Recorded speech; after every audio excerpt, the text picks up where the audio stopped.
નમસ્કાર, હું પ્રવીણ કોકરોચ. જનતા પાર્ટી અને દિમાગી નક્સલના નારા વચ્ચે ઘમાસાણ છે, આમ વિપક્ષ અને સત્તા પક્ષ અને સોશિયલ મીડિયા પર. સોશિયલ મીડિયા બે ધારી તલવાર છે, ક્યારેક ફાયદો ક્યારેક નુકસાન. પોઝિટિવ્સ ઘણા બધા છે અને પોઝિટિવ્સ વચ્ચે સ્વતંત્રતા દિવસની ઉજવણી 48 કલાક પછી ભાજપના રાષ્ટ્રીય સંગઠનમાં જે નવા ફેરફારો થયા, ધરખમ ફેરફારો થયા, તેનું લિસ્ટ આવી ગયું. નીતિન નબીનની નવી ટીમ આવી ગઈ છે. એ નીતિન નબીન કે રાષ્ટ્રીય અધ્યક્ષ બન્યા પછી બાય ઇલેક્શનમાં પોતાની સીટ ન બચાવી શક્યા, એટલે કે જે સીટ ખાલી કરી હતી એ ન બચાવી શક્યા. બિહાર અને મધ્યપ્રદેશમાં બાય ઇલેક્શન્સમાં ભાજપની હાર ઘણા બધા સવાલ ઊભા કરી ગઈ. સરકાર સામે પડકાર છે, પાર્ટી સામે પડકાર છે, એટલા માટે જ ઘણી બધી સ્થિતિમાં હાલ કોઈ જોખમ લેવાના મૂડમાં નથી. અમિત માલવિયા, જેને 48 કલાક પહેલા જ કોંગ્રેસ ભવનમાં સોનિયા ગાંધીને લઈને, વંદે માતરમને લઈને જે એક આક્ષેપ કર્યો હતો, એમાં ફરિયાદ પણ નોંધાઈ છે. એ અમિત માલવિયા હવે આઈટી સેલના હેડ નથી, તેની બાદબાકી કરી દેવાય છે. સૌથી મોટી વાત, સ્મૃતિ ઈરાનીને મહાસચિવ અને વસુંધરા રાજેને ઉપાધ્યક્ષ બનાવાયા છે. ઉપાધ્યક્ષ, મહાસચિવ, સચિવ, પ્રવક્તાઓની નવી યાદી આવી ગઈ છે, જેમાં યુવાનો, મહિલાઓ સાથે જાતિનું સમીકરણ અને આજની ભાષામાં સોશિયલ એન્જિનિયરિંગ એનું ખાસ ધ્યાન રખાયું છે, કેમ કે દરેક પાર્ટી રાખતી હોય છે. અને સૌથી મોટી વાત એ કે એક સમય યાદ હશે કે યુપી ઇલેક્શન્સ આવી રહ્યું હતું, ત્યારે ખુદ રાષ્ટ્રીય નેતાઓએ કહ્યું હતું કે અમે યુપીમાંથી કેન્દ્રીય મંત્રી તરીકે આટલા ઓબીસી ચહેરા આપ્યા. તો સૌથી મોટો પડકાર 6 કે 8 મહિનામાં બીજેપી માટે છે યુપી ઇલેક્શન્સ. એ યુપી ઇલેક્શન્સને ધ્યાનમાં રાખીને ઘણા 8 જેટલા ચહેરાઓ, નેતાઓ અહીંયા પણ સામેલ કરાયા છે. ઘણા દિગ્ગજ નેતાઓની બાદબાકી થઈ છે. કદાચ એવું લાગે છે કે કેન્દ્રીય મંત્રીમંડળનું વિસ્તરણ જે મોટી ચૂંટણીઓ પહેલા આવતું હોય છે, સંભવત આવશે તો એમાં ગોઠવાઈ જશે. યુપી પર સૌની નજર છે. નીતિન નબીનની ટીમ, નીતિન નબીન સામેના જે પડકારો છે, બીજેપી સામેના પડકારો છે. આ ટીમમાં 8 મહાસચિવ છે. અનિલ બલુની પહેલાની જે મીડિયા ઇન્ચાર્જ પદ પર યથાવત છે. બીએલ સંતોષ પણ સંગઠન મહાસચિવના પદ પર યથાવત રહેશે. પણ જે આઈટી સેલની વાત કરી હતી, અમિત માલવિયા, તેને હટાવી દેવાયા. ઘણા લાંબા સમયથી આઈટી સેલના હેડ હતા. માલવિયાની જગ્યાએ દીપક સહસ્કે હવે સોશિયલ મીડિયાના પ્રભારી નિયુક્ત કરાયા છે. ગુજરાતના 4 ચહેરાઓ છે આ ટીમમાં, જેમાં વર્ષાબેન દોશી, જેને રાષ્ટ્રીય ઉપાધ્યક્ષ બનાવાયા અને મહિલા નેતૃત્વનું એક એક્ઝામ્પલ પૂરું પાડવાનો પ્રયત્ન થયો છે. જગદીશ ઈશ્વરભાઈ પટેલ છે. રોહન ગુપ્તા છે. આ સરપ્રાઇઝ એન્ટ્રી લોકો માની રહ્યા છે, કેમ કે રોહન ગુપ્તા પહેલા કોંગ્રેસમાં હતા લાંબા સમયથી, એ પણ આઈટી સંભાળતા હતા, બાદમાં ભાજપમાં આવ્યા, એને ઇલેક્શન્સ પણ લડવું હતું, ટિકિટ પણ ડિક્લેર થઈ હતી, ઘણી બધી વસ્તુઓ થઈ. કોંગ્રેસમાંથી ભાજપમાં આવેલા વ્યક્તિને સંગઠનમાં રાષ્ટ્રીય સ્તર પર આટલી મોટી જવાબદારી ખુદ બીજેપીમાં ચર્ચાનો વિષય છે. શું બદલાઈ રહ્યું છે? ભાજપ સંગઠનમાં શું ચર્ચાઓ છે? શું પડકારો છે? કેમ કે રાષ્ટ્રીય સચિવ તરીકે કેન્દ્રીય સંગઠનની કામગીરી સંભાળશે રોહન ગુપ્તા. આ સિવાય હેમાંગ જોશી, જેમને યુવા મોરચાના રાષ્ટ્રીય પ્રમુખ બનાવાયા છે. ઘણી બધી વાતો છે. ઘણા બધા જૂના નામો છે, જેમ કે સ્મૃતિ ઈરાની પાછા આવ્યા. જે નામો આ લિસ્ટમાં નથી, પહેલાં કહ્યું એમ કે કદાચ મંત્રીમંડળના વિસ્તરણમાં તેને સેટ કરી દેવાશે. પણ દરેક બીજેપી હોય કે કોંગ્રેસ હોય, જે બે જૂથ ચાલતા હોય છે અથવા તો બે લોબી ચાલતી હોય છે, એ લોબીમાંથી કોનો હાથ ઉપર રહ્યો અને ખરેખર એ લોબીમાં શું સમય સાથે પવન અને રાજનીતિની દિશા બદલાઈ રહી છે ઉપરથી નીચે સુધી. કેન્દ્ર સરકાર સામે તો પડકારો છે જ, અન્ય રાજ્યોમાં પડકારો છે. સંકેત શું આપે છે આ સંગઠનનો ધરખમ ફેરફાર? વરિષ્ઠ પત્રકાર સુનિલ જોશી આપણી સાથે જોડાશે. સ્વાગત છે આપનું સુનિલભાઈ. ટૂંક સમયમાં રાજેશ ઠાકર પણ આપણી સાથે જોડાશે. સુનિલભાઈ, આ સરપ્રાઇઝ પહેલા ત્યાંથી જ શરૂઆત કરીએ, કેમ કે એક ધારણા રહી છે અને એ ધારણા બહુ ખુલ્લી રીતે ચર્ચાઈ છે કે તમે લાંબા સમયથી બીજેપીમાં છો, જ્યાં સુધી બીજેપીની યુએસપી રહી છે, અથવા તો તમે સંઘ તમારું બેકગ્રાઉન્ડ છે, તો તમને સંગઠનમાં મોટા ભાગે જવાબદારીઓ મળે. એક તો રોહન ગુપ્તાની એન્ટ્રી, ઘણા દિગ્ગજ નામો કપાયા પણ છે. 4 નામો ગુજરાતમાંથી આવ્યા છે. ગુજરાતથી જ શરૂઆત કરીએ. શું મેસેજ આપે છે આ નવી ટીમ નીતિન નબીનની, જે હમણાં જ તેની સીટ જે ખાલી થઈ એ બીજેપી બચાવી ન શકી બાય ઇલેક્શન્સમાં? પહેલી વાત તો એ છે કે આ 2029ની લોકસભાની ચૂંટણીની પૂર્વ તૈયારી છે અને સોશિયલ મીડિયા ડિજિટલ મીડિયા અને યુથને એડ્રેસ કરવામાં જૂની કમિટી એટલી કાર્યક્ષમ સાબિત ન થઈ અને અમિત માલવિયાનો ભોગ લેવાનો એને જે નેક્સ્ટ જનરેશન સાથે આઈટી સેલમાં બીજેપી આવડી સમૃદ્ધ, સશક્ત અને સત્તાવાળી પાર્ટી છે એને કોપઅપ ન કરી શકી સૌથી મોટું કરેક્શન છે. અને 2029ની લોકસભાની ચૂંટણીની પૂર્વ તૈયારી છે. આ ટીમમાં 3 બાબતો તમે જુઓ કે BL સંતોષ એટલે અનુભવી, મીડિયમ અને જેન ઝેડને કેટર કરી શકે એવા નેતાઓને લેવાયા. એમાં તમે હેમાંગ જોશીને રાષ્ટ્રીય સ્તરે યુવા મોરચાના પ્રમુખ બનાવવા કે એ જેન ઝેડને પણ કેટર કરી શકે છે, એનું ડિજિટલ લિટરસી એમની પાસે છે અને એમની પાસે એ કોપઅપ કરવાની શક્તિ છે. તો ઓવરઓલ પહેલી બાબત એ છે કે સંઘ અને બીજેપીને એક ખ્યાલ આવી ગયો છે કે હવે જેન ઝેડ આવતીકાલની આપણા માટે પડકાર છે. અત્યાર સુધી જે એમનો એજન્ડા હિન્દુત્વ, વિકાસ અને જે સિનિયર સિટીઝન છે માંડીને જે મધ્યવયસ્ક મતદારો હતા એ પાછું પલટાઈ રહ્યું છે. અને છેલ્લા લગભગ 2 થી 3 મહિનાની જે કામગીરી થઈ એમાં ક્યાંક બીજેપીને બેકફૂટ થવું પડ્યું છે. અને ધર્મેન્દ્ર પ્રધાનના રાજીનામાની પૂર્વ ભૂમિકામાં સંસદ ન ચાલવી તેની પૂર્વ ભૂમિકામાં આ નિર્ણયો આવ્યા હોય એવું લાગી રહ્યું છે. ને તેજસ્વી સૂર્યાને રિપ્લેસ કરશે ને હેમાંગ જોશી. એટલે એક યુવા અને એગ્રેસિવ એક નેતાની જે છાપ રાષ્ટ્રીય સ્તર પર ઊભી કરવાની કોશિશ થઈ અથવા તો જે એડ્રેસ કરે અમુક ઇશ્યુઝને, કેમ કે એબીવીપી બેકગ્રાઉન્ડ રહેવું છે અને એ એડ્રેસ કરવાની જે વાત છે અથવા તો એ જે પરંપરા અથવા તો એ જે ફોર્મેટ હતું, શું એ ફોર્મેટથી વિપરીત ચાલવા માંગે છે સંગઠન, ખાસ તો ઝેન્ઝીના આંદોલન પછી, કે અન્ય પણ કોઈ કારણો છે? પહેલું તો ગુજરાત કનેક્શન સાહેબ. ગુજરાત છે કોઈને કોઈ રીતે નરેન્દ્રભાઈ અને અમિતભાઈ છે એને માટે એક આધાર સ્તંભ રહ્યું છે. એટલે તેજસ્વી સૂર્યા છે ક્યાંક ને ક્યાંક એમની ફ્રેમમાં ફિટ નથી થયા, અથવા તેજસ્વી સૂર્યાની જેટલી હાઈપ આપવાની કોશિશ કરી એટલું એમનું પરફોર્મન્સ છે એ યુવા મોરચાના પેલામાં ન રહ્યું. એટલે આપણે વાત કરીએ તો હેમાંગ જોશી છે એમની પસંદગી થઈ છે. બીજું, નરેન્દ્રભાઈ અને અમિતભાઈએ જે અત્યારની પસંદગી કરી છે એ આજની અને ફ્યુચરિસ્ટિક પસંદગી છે. 2 બાબતો છે. એટલે યુથ અને જૂના લોયલ BL સંતોષથી માંડીને તમે જે 3 નામ કીધા તો વસુંધરા રાજે પણ એ જૂના નામોમાં ક્યાંક ને ક્યાંક હતા. તો એમને શું કર્યું છે, યુથને છે જેન ઝેડને સંકલિત કરવા કરી છે. અને એ આખી બાબત જોતા એવું લાગી રહ્યું છે કે ક્યાંક ને ક્યાંક સરકાર અને ભારતીય જનતા પાર્ટીનું સંગઠન એટલે કે ટોચની થિંક ટેન્ક છે એ અત્યારે જેન ઝેડના આંદોલનથી એક પ્રેશરમાં છે અને એની સામે કોપઅપ કરી શકે એવી ટેલેન્ટની દેશમાંથી કોઈ પણ જગ્યાએથી જરૂર છે. એટલે તમે જોતા હશો કે યાદી આવી જે તમે કીધું 8 મહાસચિવ ને 13 ઉપમહાસચિવ, એમાં પંજાબ સહિતના વિસ્તારો લીધા છે, માત્ર હિન્દી બેલ્ટ નથી લીધો. અને કેટલાક જૂના નેતાઓને કન્ટિન્યુ કર્યા છે જે સંગઠનમાં હોદ્દો ધરાવતા હતા. તો એ કન્ટિન્યુ કરવાનું કારણ એ છે કે ઓવરનાઇટ આખું સંગઠન બદલાવી નાખવાથી બિન અનુભવીઓની સંખ્યા વધી જાય તો આવતા દિવસોમાં ફરી પાછો એને પડકાર ઉભો ન થાય એનું બેલેન્સ કરીને એક કોકટેલ બનાવવામાં આવ્યું છે જૂના અને નવાનું.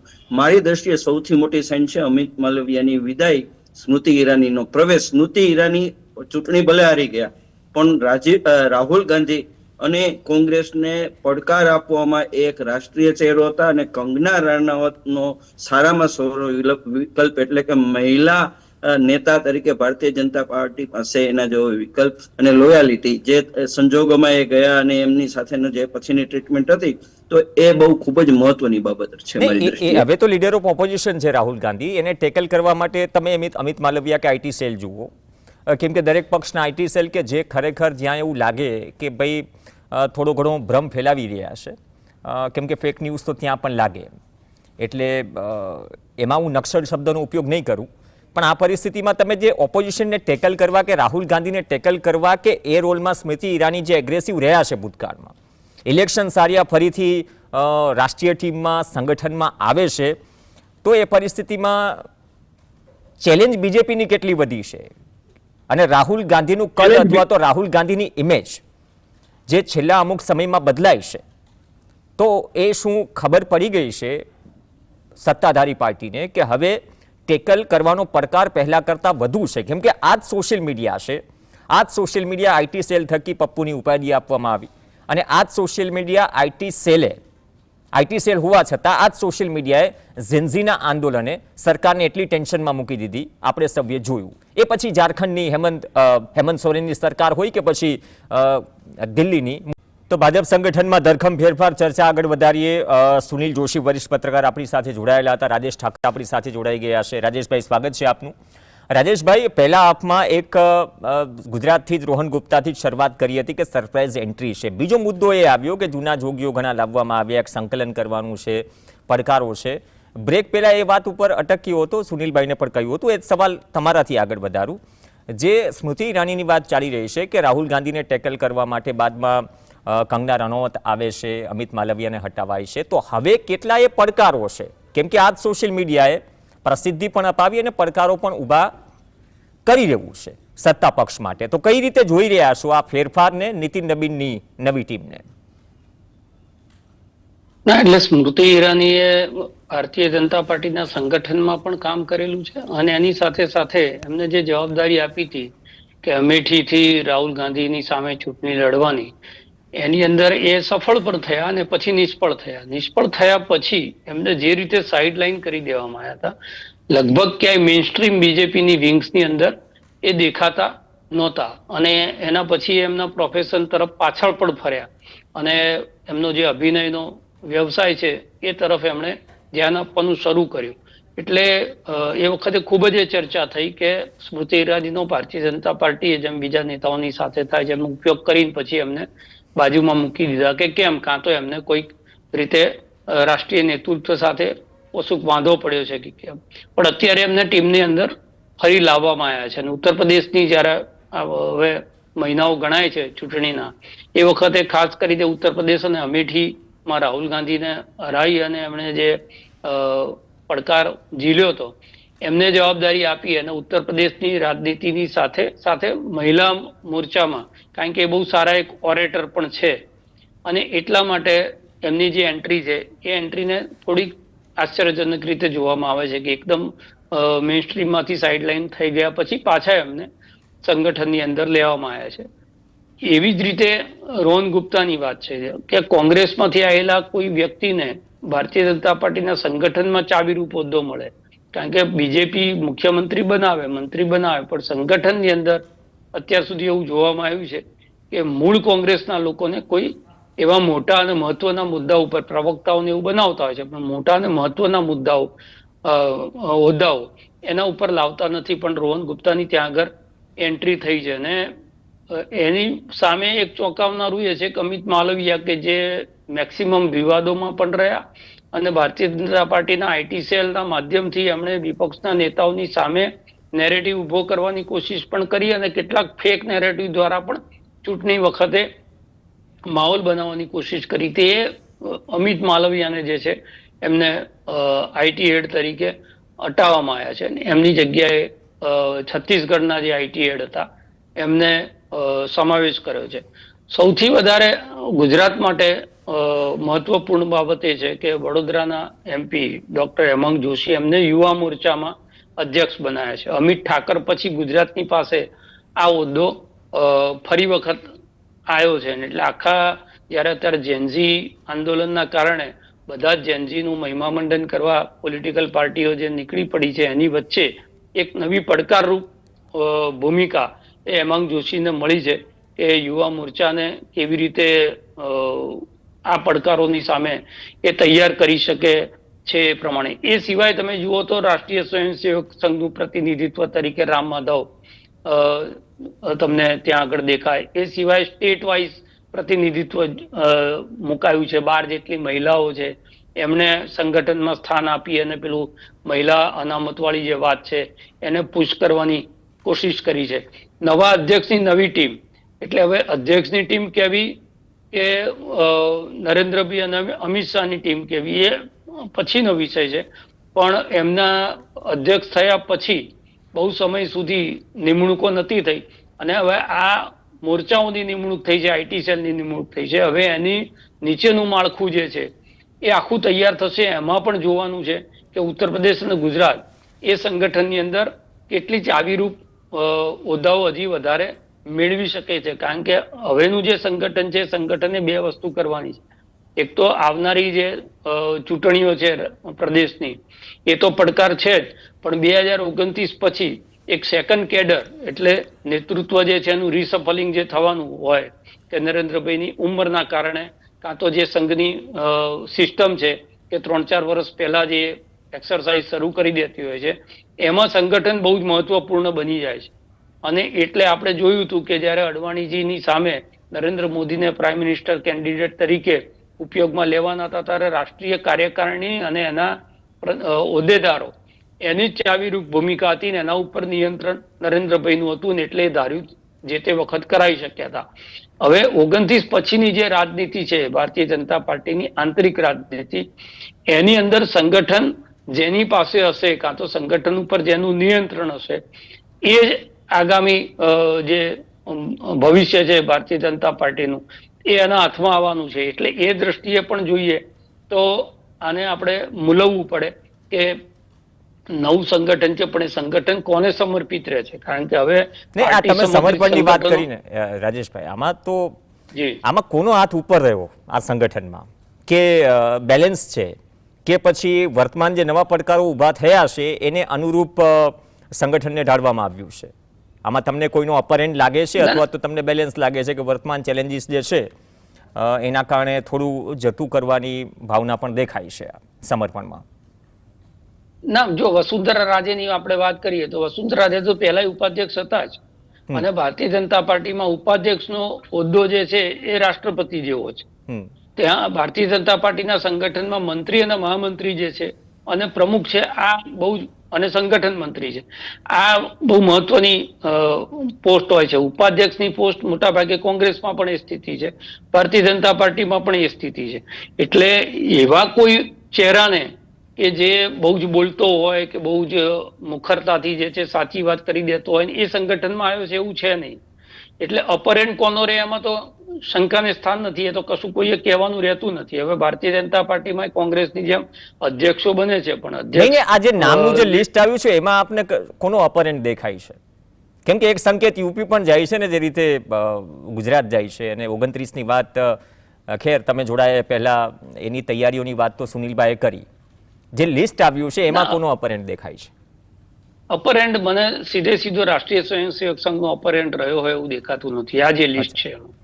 કારણ કે જેટલા પણ નામ છે બધા નામ એ મોદીના ગુડ બુકમાં હોય એ જ નામ છે.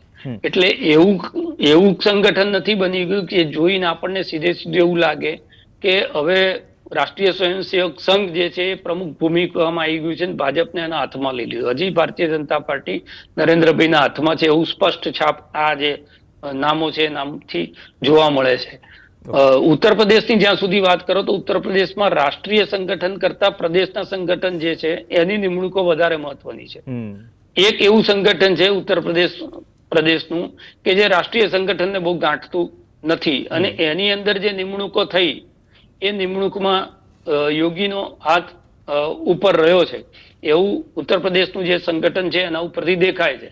અને એટલે ટિકિટોની વહેંચણી કે એ મિકેનિઝમ જે છે ભલે ઉપર લિસ્ટ જતા હોય પણ એનું જે સંગઠન છે એના ઉપર યોગીનો હજી પણ મજબૂત પકડ છે, અને એટલે ધાર્યું કરાવવાની કેપેસિટીમાં ઉત્તર પ્રદેશમાં છે. પણ આખા દેશની જયારે આપણે વાત કરતા હોઈએ તો આખા દેશનું જે રાષ્ટ્રીય સંગઠન અત્યારે બન્યું છે, કારણ કે બીજેપીમાં મેં જેમ કીધું એમ હવે પરિપાટી ધીરે ધીરે બનતી જાય છે કે અધ્યક્ષ જે છે કોઈ પણ હોય, કોંગ્રેસમાં જેમ ગાંધી પરિવારમાંથી કે સંચાલન થતું હોય છે એવી રીતે ભારતીય જનતા પાર્ટીમાં થઈ ગયું છે કે અધ્યક્ષ જેપી નડ્ડા હોય કે નીતિન નવીન હોય, મોટાભાગના નિર્ણયો જે છે એ પાવર સેન્ટર જે છે બે ત્યાંથી જ લેવાતા હોય છે. આ લોકોએ એનું અમલીકરણ કરવાનું હોય છે, એટલે મેનેજરની ભૂમિકામાં અધ્યક્ષો છે. અને એટલે અપર એન્ડ અત્યારે પણ મને એવું લાગે છે કે નરેન્દ્રભાઈનો જ આની અંદર રહ્યો છે. અને એટલે જ મેં એ કીધું કે નરેન્દ્રભાઈ સંગઠનની તાકાતને સમજે છે. એમણે અહીંયા પણ કેશુભાઈને બાજુમાં મૂકી, શંકરસિંહને પહેલા બાજુ મૂક્યા, ભાઈ કેશુભાઈનો ઉપયોગ થયો, કેશુભાઈની બાજુ મૂકીને પોતે રાજનીતિના મેઇન રાજા તરીકે આવી ગયા. તો એ પાછળ આખું એમનું જે છે એ સંગઠન ઉપરનું પકડ જે રીતે એમણે લીધી હતી, ધીરે ધીરે બધા જે જૂના લોકો હતા એને સાઈડ કર્યા હતા, એ જ સ્ટાઇલ એમણે રાષ્ટ્રીય રાજનીતિમાં પણ અપનાવી છે. એટલે એ સમજે છે કે સંગઠન એ પક્ષ માટે અને આગળના ભવિષ્ય માટે કેટલું જરૂરી છે. એટલે એના ઉપરની સહેજ પણ પકડ એ અમિત શાહ કે નરેન્દ્રભાઈ બેમાંથી એક કે ઢીલી પડવા દે એવું લાગતું નથી. અને જો એવું થયું હોત તો તમને એ સપાટી ઉપર દેખાઈ આવે. કારણ કે આપણે ગુજરાતમાં જોયું હતું કે જે વખતે સંગઠનની અંદર કોણ આવી થાય એની મારામારી ચાલતી હતી, ત્યારે કેટલીક ઘટનાઓ એવી બની હતી જે ઘટનાઓ સરા જાહેર જે છે આપણી સમક્ષ આવી હતી. પણ એવું નથી થતું. એનો મતલબ કે હજી પણ આ જે સંગઠન છે એની નિમણૂક પાછળ નરેન્દ્રભાઈનો જે છે અપર હેન્ડ રહ્યો છે. ઓકે, સુનિલભાઈ 2 મિનિટ જેટલો સમય છે. જે રાજેશભાઈએ કહ્યું કે હજુ પીએમ મોદી અને અમિત શાહની પકડ છે આ સંગઠનમાં. મોહન ભાગવત જ્યારે એક સંવાદમાં આવે છે અને ઝેન્ઝી વિશે અથવા તો યુવાઓ વિશે એમ કહે છે કે ભાઈ અવાજ ઉઠાવે કંઈ માંગ કરે તો તમે દેશદ્રોહીનું લેબલ ન ચીપકાવો. એ ઇફેક્ટ પણ આ સંગઠનમાં ક્યાંક તરી આવે છે અથવા તો તમે બિલકુલ નહીં. મોહન ભાગવત જે બોલતા હોય છે એ કોઈ દિવસ સમસ્યા છે એનો ઉકેલ નથી આપતા. જે સમસ્યા છે એ ત્યાંથી જ હોય છે. સંઘ છે એ ભાજપ અને એના ટોચના નેતાઓ છે એમના સ્ક્રિપ્ટ મુજબ જ ચાલતા હોય છે. જે રાજેશભાઈએ કીધું એની સાથે હું 100% સહમત છું કે અમિતભાઈ અને નરેન્દ્રભાઈની સહમતિથી ઊભું થયેલું અત્યારનું માળખું છે અને આ માળખાને કેટલી સ્પેસ મળશે ને એ સૌથી મહત્વની બાબત છે. એક માળખું નવું રચવું પડે એટલે રચ્યું છે. કારણ કે તમને ખ્યાલ હશે, હું 30 સેકન્ડમાં વાત પૂરી કરું છું કે વડાપ્રધાન જ્યારે કોઈ આવી કિચન કેબિનેટની બેઠક લેતા હોય કે આવી રાષ્ટ્રીય બેઠકમાં ઉપસ્થિતિ હોય છે ત્યારે એક દરવાજેથી આવે છે, એમની બેઠક પર આવે ત્યારે તમામ સિનિયર્સ ઊભા થાય છે અને એ વાત પૂરી કરી અને પાછા એ દરવાજા સુધી જાય ત્યારે ક્યારેક કોઈ એમને ન મળી શકતા એવી પણ ફરિયાદો આવી છે. મતલબ આ સંગઠનનું માળખું રચાઈ ગયું તો આ લોકો સર્વે સર્વા થઈ જશે એવું કઈ નથી. સુપર પાવર છે એ અમિતભાઈ અને નરેન્દ્રભાઈ પાસે રહેશે એવું આપણે સમજવાનું રહ્યું. ઓકે, જોઈએ 27 નજીક છે. એ પહેલા યુપી છે અને જેમ સુનિલભાઈએ કહ્યું કે 29ની ઝલક પણ દેખાય છે. પ્રતિનિધિત્વ દરેક મહત્વના રાજ્યોમાં ચૂંટણી આવે તો એ બધી જ રીતે એ ગોઠવણ થતી હોય છે અને દરેક પક્ષમાં એ રહે છે. બીજેપીની એક યુએસપી રહી છે અને ખુલીને જાહેરાત પણ કરે છે કે અમે યુપીને કે ગુજરાતને આટલું આપ્યું એટલે ભવિષ્યમાં આપણને ચૂંટણીઓમાં પણ કદાચ એ અવકાશ દેખાશે અથવા એ પરિસ્થિતિઓ આપણને જોવા મળશે. જોઈએ જે લોકોને સંગઠનમાં સ્થાન નથી મળ્યું એ લોકો કેટલા, કદાચ જો કેબિનેટનું વિસ્તરણ થાય કેન્દ્ર સરકારમાં મંત્રીમંડળનું, એમાં કેટલા આવે છે, એમાં યુપીના કેટલા આવે છે અથવા તો જે રાજ્યોમાં પડકાર છે તેને લઈને શું સ્થિતિ ઊભી થાય છે આવનાર સમય કહેશે. પણ ધન્યવાદ રાજેશભાઈ અને સુનિલભાઈ સ્થિતિ અને જે નવી ટીમ છે એને મૂલવવા માટે. આ સાથે જ બુલેટિનમાં હાલ બસ આટલું જ. નમસ્કાર.